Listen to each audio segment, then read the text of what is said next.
Como ellos le dijeron, mi nombre es Ailis Dávila, soy profesora del Departamento de Ingeniería Industrial y hace un tiempito he estado trabajando con el tema de vulnerabilidad.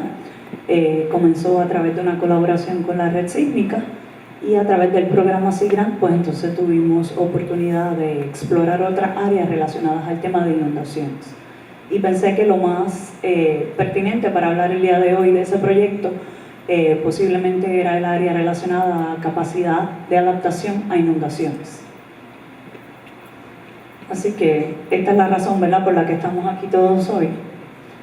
Cuando hablamos del tema de vulnerabilidad, es un tema un tanto abstracto, bastante difícil de cuantificar, pero en la literatura pues muchas veces se trata de cuantificar a través de esa ecuación que ustedes ven aquí.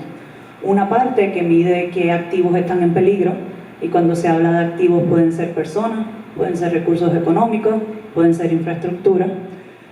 Otra parte que es un factor que busca atenuar o exacerbar ese riesgo en términos de qué proporción de esos activos están en peligro. Y el tema que yo creo que es más pertinente para el día de hoy, que es lo que estamos mirando en la parte de la resiliencia, es capacidad adaptiva. Como dice por ahí, ¿verdad?, es el potencial o habilidad de un sistema para aprender, adaptarse y recuperarse ante el embate de un desastre natural. Nosotros, cuando empezamos a trabajar el área, empezamos por exposición y encontramos bastantes modelos en la literatura y fue relativamente fácil identificar cómo medir, ¿verdad?, esa parte de qué activos están en peligro. Cuando miramos cómo las comunidades pueden recuperarse ante el embate de un desastre natural, pues no fue tan sencillo el proceso. Empezamos a explorar literatura de diferentes fuentes, diferentes desastres naturales, y empezamos a identificar los tópicos que aparecen por allí como atributos, ¿verdad?, que pueden ayudar a una comunidad a recuperarse luego del embate de un desastre natural. Y precisamente, ¿verdad?, pues nos dimos cuenta que había trabajos cualitativos, pero realmente no encontramos ninguna forma de cuantificar y poder comparar y contrastar diferentes comunidades en términos de su capacidad de adaptación. Entonces ahí pues nos dimos a la tarea de ver cómo nosotros podemos desarrollar un modelo para el municipio de Rincón precisamente y tratar de comparar los diferentes barrios de Rincón en términos de su capacidad adaptativa. Nuestros dos objetivos en el proceso era tratar de entender mejor lo que era vulnerabilidad a inundaciones y poder proveer a manejadores de emergencia una herramienta cuantitativa para que ellos pudieran ver cómo contrastaban y comparaban esas diferentes comunidades. En términos de capacidad adaptativa, pues hay muchas formas de verlo. Yo creo que la más lógica que nos hizo a nosotros fue tratar de cuantificarlo a través de tres diferentes renglones. Lo que pasa antes del desastre natural, desde la perspectiva de mitigación, lo que pasa durante el desastre natural, desde la perspectiva de respuesta, y lo que pasa después, que es básicamente lo que estamos mirando hoy, ¿verdad?, la parte de la recuperación.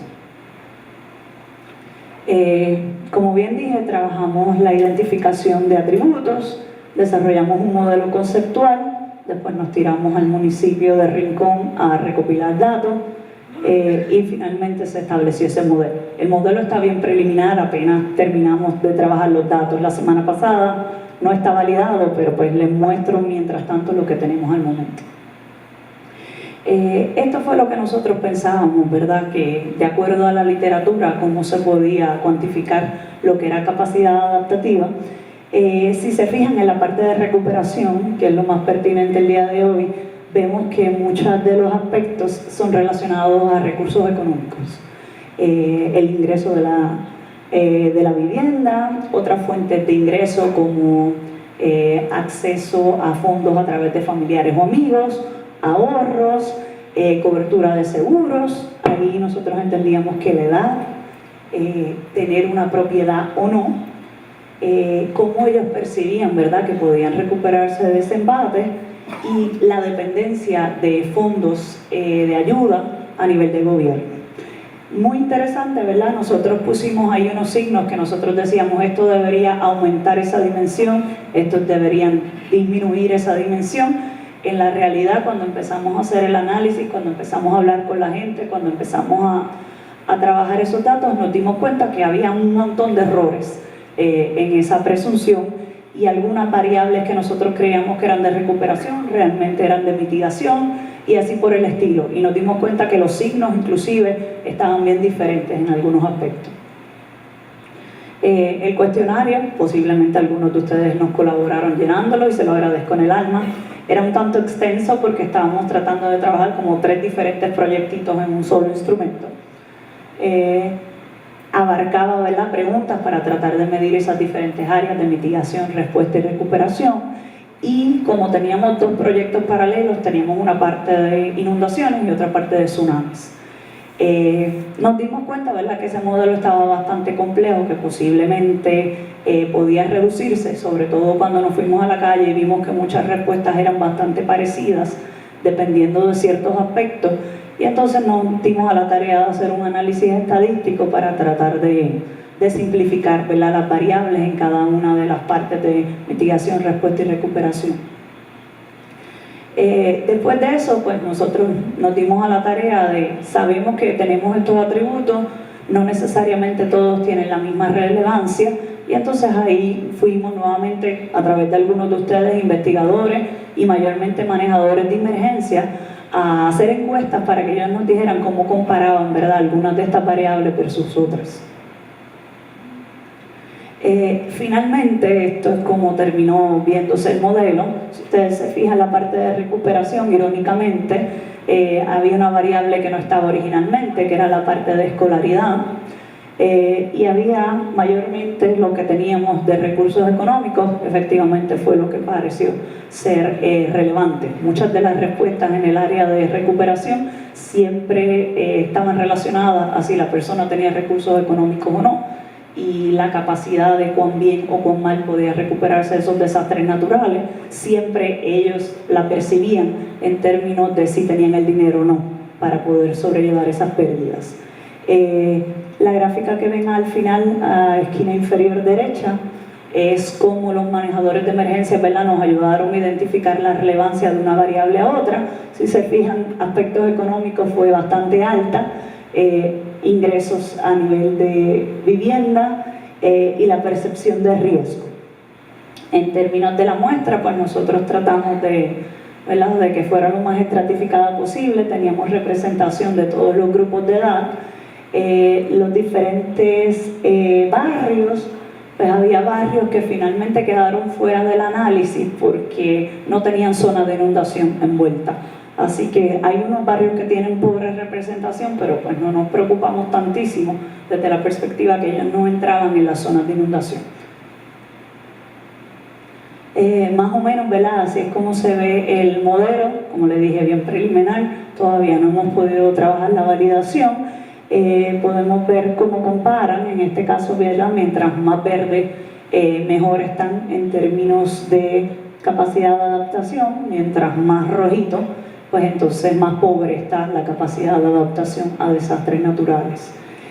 Algunas zonas, ¿verdad?, que tal vez en términos de mitigación se ven bien, en términos de recuperación no necesariamente es el caso, y así viceversa. Otros aspectos que quería mencionar, ¿verdad?, que tal vez son recursos que hemos desarrollado, que no voy a enfatizar mucho en la presentación, pero que si son de utilidad para ustedes, estamos más que dispuestos de colaborarles, compartiéndoles esta información.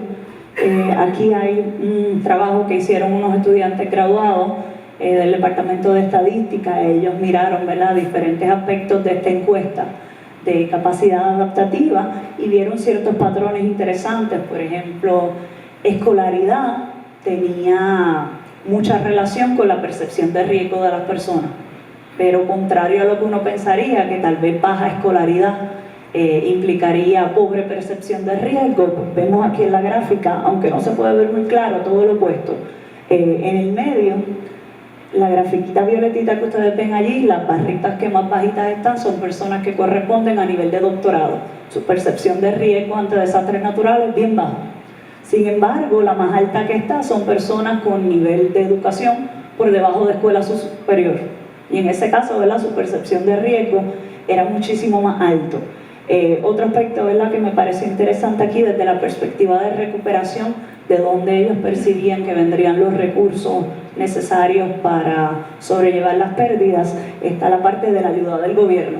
Yo creo que casi 60% de las personas pensaban, ¿verdad?, que iban a tener recursos del gobierno para poder sobrellevar esas pérdidas, y yo creo que hemos visto que no necesariamente esa misma proporción ha tenido ese acceso a esos recursos económicos, y en gran parte es el problema que estamos viendo ahora mismo.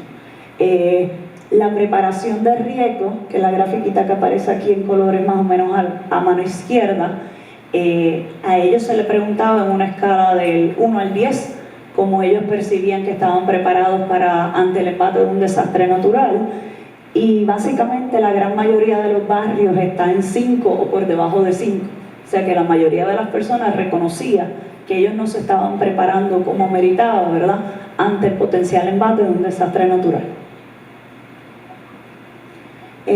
Otros numeritos, ¿verdad? Ay, disculpen, esto se dañó.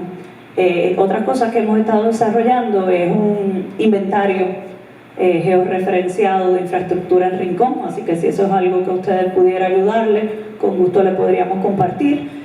Con ese inventario, ¿verdad?, con datos que pudimos acceder a través del CRIM y otras agencias de gobierno, pues hemos trabajado aquí algunos análisis de más o menos cómo se ven las cifras dentro de la zona de peligro.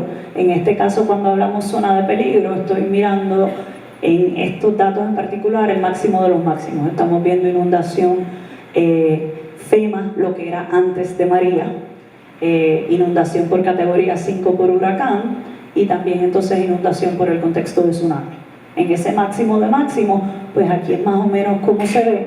Dice que viviendo en la zona de peligro había alrededor de 3.000 personas, de acuerdo a información del censo, ¿verdad?, y estos análisis con datos georreferenciados, que la población viviendo dentro de la zona de peligro estaba viviendo en un nivel de pobreza, básicamente, sobre 60% de los ingresos de vivienda en la zona de peligro estaban bajo el nivel de pobreza, y si se fijan en el ingreso mediano por vivienda era apenas por debajo de los $15,000. Más o menos, ¿verdad?, el 45% de las personas viviendo en la zona de peligro tenían una escolaridad por debajo de grado 12, 22% de los discapacitados estaban viviendo en zona de peligro, la tasa de desempleo 21%, y aproximadamente de los niños, ¿verdad?, menores de 5 años en el municipio, 50% de ellos están viviendo precisamente en zona de peligro. En términos de infraestructura, lo que se considera crítica, que es lo que es indispensable en el momento de la emergencia, ahí tenemos que había 8 de ellas en la zona de peligro, necesaria, que es lo que es útil, ¿verdad?, para poder conllevar las operaciones una vez pasa la emergencia. La gran mayoría de esa infraestructura estaba en la zona de peligro. Y por último, ¿verdad?, entonces pública, pues ahí tenemos 54, infraestructura pública en la zona de peligro. Otros trabajos relacionados, ¿verdad?, fue un modelo de desalojo de peatones en el contexto de tsunamis. Lo más importante de aquí, ¿verdad?, trabajamos con modelos en la literatura y tratamos de remover las presunciones restrictivas que encontrábamos en ellos. Algunos de los aspectos más interesantes fueron estas áreas geográficas de Calvache y Córcega, donde los tiempos de desalojo eran sustancialmente altos. Como ustedes ven, esas áreas allí rojitas indican esas zonas donde a veces los tiempos de desalojo eran mayor de 40 minutos, y se estima, ¿verdad?, que un evento de tsunami aquí en la zona podría llegar entre 5, tal vez 15 minutos si es cerca de la costa. Así que esas zonas son zonas de suma peligrosidad, y una de las recomendaciones, ¿verdad?, de este estudio es la consideración de desarrollar una estructura de desalojo vertical que pudiera servir para estas comunidades en esas áreas que no van a tener tiempo de desalojo. Otros mapas, ¿verdad?, que más o menos indican la cantidad de personas que pueden salir de la zona de peligro. Si se fijan allí, tal vez no se ve muy claro, pero a los 5 minutos, que es ese evento que nos dijeron que miráramos, menos del 30% de las personas básicamente podrían salir de la zona de peligro. Y nada, agradecerle, ¿verdad?, a todas las personas que de una forma u otra han colaborado con este trabajo, numerosos estudiantes. Roy aquí nos ha dado la mano grandísimo, y quisiera agradecerle.